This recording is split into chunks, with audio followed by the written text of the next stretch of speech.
Hello friends, आज हम discuss करने वाले हैं constructive doctrine of constructive notice. Video को लाइक ज़रूर कर दीजिएगा और चैनल को अब तक सब्सक्राइब नहीं किया है तो चैनल को सब्सक्राइब जरूर कर दीजिएगा। और मैं हूं आपकी दोस्त रजा हयात।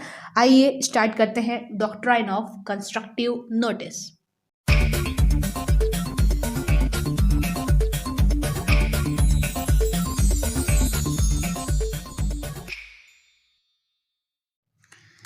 ये पेज नंबर 119 है, न्यू में, ओल्ड में आप देख लीजिएगा। Question number 40, explain the doctrine of constructive notice. इन्होंने बोला है आपको डॉक्ट्राइन ऑफ कंस्ट्रक्टिव नोटिस को एक्सप्लेन करना है। आंसर में देखिए ऊपर लिखा हुआ है डॉक्ट्राइन ऑफ कंस्ट्रक्टिव नोटिस। अब जो वर्ड है डॉक्ट्राइन, उसका मैंने मीनिंग आपको लास्ट वीडियो में बता चुकी हूँ, जिससे मैंने आपको क्या बताया था डॉक्ट्राइन का मीनिंग बताया था। ठीक है, constructive notice, what do you mean by constructive. जब आप कंस्ट्रक्टिव वर्ड यूज मतलब रीड करते हैं तो आपके माइंड में क्या चीज़ आती है, क्या चीज़ बिल्ड होती है। तो कंस्ट्रक्टिव का मतलब होता है कोई चीज़ बिल्ड हो जाना माइंड में, मतलब माइंड में नहीं, कहीं पर भी कोई चीज़ बिल्ड हो जाना। ये किसका मतलब होता है, कंस्ट्रक्टिव का मतलब होता है। अब मतलब ये नोटिस आपको क्या बिल्ड करवाना चाह रहा है, आपके ऑब्वियसली बात है आपके माइंड में बिल्ड करवाना चाह रहा होगा। तो आपके माइंड में ये नोटिस, ये डॉक्ट्राइन, ये जो एक्सेप्टेबल है सिस्टम, वो आपके माइंड में क्या बिल्ड करवाना चाह रहा है। आराम आराम से वीडियो को देखिएगा, नया टॉपिक है, समझने में देर लग सकती है लेकिन इंशाल्लाह समझ में आ जाएगा। आइए देखते हैं। Every outsider dealing with a company is deemed to have a notice of the contents of the memorandum and the articles of association. इन्होंने क्या बोला है, एवरी आउटसाइडर। देखो दो वर्ड्स होते हैं, इनसाइडर एंड आउटसाइडर।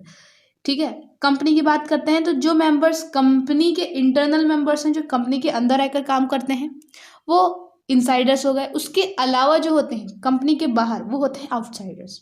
इन्होंने बोला कि वो आउटसाइडर, हर वो आउटसाइडर जो डील करता है कंपनी से, इज डीम्ड, वो उसको हम ये मानते हैं to have notice of the contents, कि उसको इल्म है, उसको नॉलेज है, उस जिस कंपनी से वो डील करने जा रहा है उस कंपनी के एमओए का कंटेंट जानता है, उसका एओए जानता है।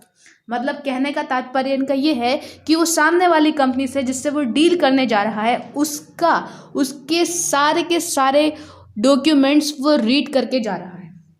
ठीक है, ओके, आगे पढ़ते हैं। These documents on registration with the register assume the character of public documents. कौन से डॉक्यूमेंट्स, एमओए, एओए मतलब memorandum of association and article of association. जब हमारी कंपनी रजिस्ट्रेशन कराने जाती है तो आरओसी, रजिस्ट्रार ऑफ कंपनी के पास ये डॉक्यूमेंट्स रजिस्टर कराती है, एमओए और एओए।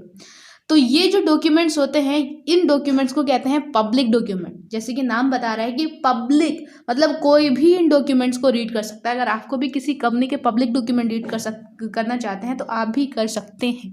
और स्पेशली जब आप सामने वाले कंपनी से कोई डील करने जा रहा हो, कोई ट्रांजेक्शन करने जा रहे हो, तो आपकी जिम्मेदारी है कि आप उसके डॉक्यूमेंट्स को रीड कर जाओ। अब क्यों रीड करके जाओ, क्वेश्चन उठता है। और अगर आप रीड कर नहीं भी जानते हो, इस डीम टू हैव नोटिस, तो कंपनी ये मान लेती है कि सामने वाला बंदा जो है वो क्या कर रहा है, वो पढ़ के आया है हमारे public document, that is AOA and MOA. आगे बढ़ते हैं। This is known as constructive notice of memorandum and articles. और इसीलिए इसको क्या बोला जाता है, कंस्ट्रक्टिव नोटिस। आपके माइंड में कंस्ट्रक्ट करवाया जा रहा है कि सामने वाला बंदा जो आपसे डील करने आ रहा है वो आपके पब्लिक डॉक्यूमेंट्स को रीड कर आया है।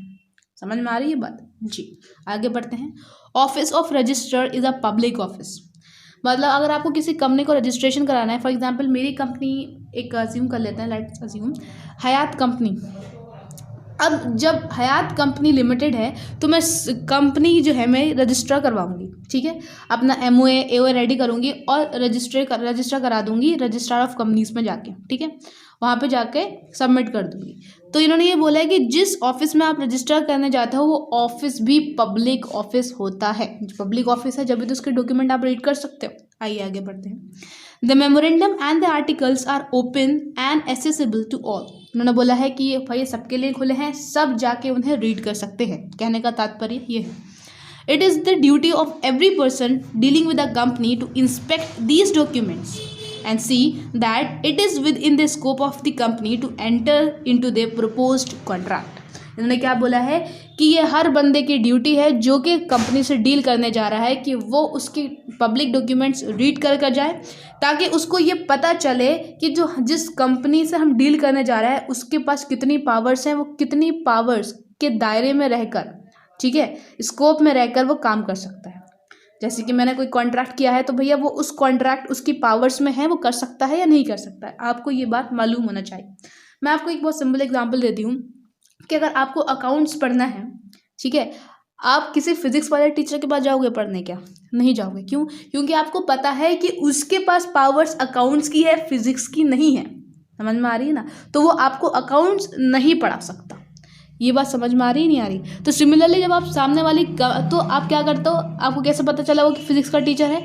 आपको ऐसे पता चला क्योंकि आपने जो है उस कुछ इंस्पेक्ट किया, आपने पता लगाया, एनालाइज करा कि हाँ भाई सामने वाला है, क्या पढ़ाता है, इसकी एजुकेशन क्या है, वगैरह वगैरह। सिमिलरली जब आप किसी कंपनी से डील करने जा रहे हो तो आपको पता होना चाहिए कि उसके डॉक्यूमेंट का कॉन्टेंट एक्चुअल में है क्या, उसकी पावर्स क्या है, वो कितनी पावर्स में रहकर काम कर सकता है, जो आपने उससे कॉन्ट्रैक्ट किया है क्या वो उसको करने का मतलब करने की पावर्स रखता है या नहीं रखता है।